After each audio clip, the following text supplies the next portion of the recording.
The animation points tool is where all the magic happens in Plotograph. So we'll go ahead and click on the toolbar and click on Add Animation Points. The shortcut for this is D or V. And I'm going to start in the area that I want to animate, the clouds. I'm going to click and drag.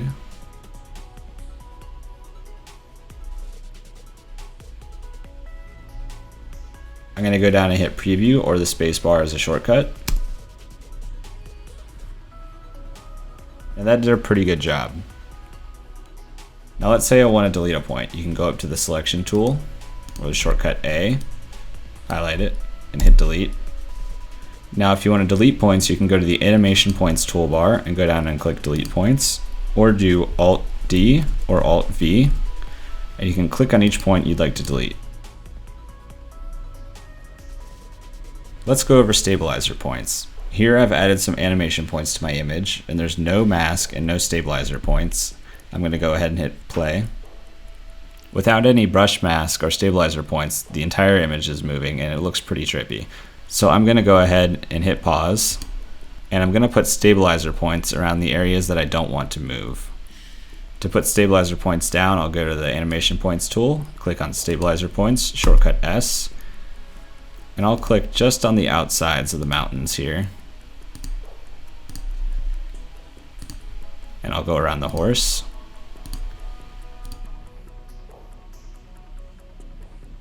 Try and use as few points as you can get away with, and only add more if it's necessary. That looks pretty good. I'm going to go ahead and preview. The stabilizer points did a pretty good job stopping the motion of the mountains and of the horse. You'll notice that some of the horse is still dragging out though. I'm going to add a few more stabilizer points to stop this motion.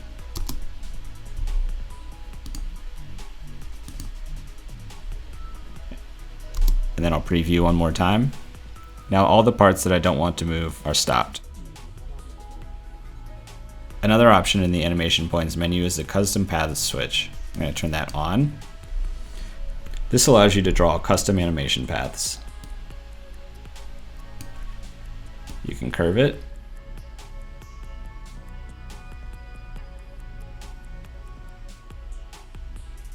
If you want to straighten a specific animation point, you can highlight it, go down to the Animation Points tool menu, and click Straighten Path. And to straighten all the paths back, you can go ahead and turn Custom Paths back off. The Offset Corners option in the Animation Points tool is turned on by default. We recommend you keep it on, as it allows your animation to more smoothly animate off the page. You can visualize this by going to the Layers panel and turning on your mesh layer. The click and drag option in the Animation Points tool menu is also turned on by default.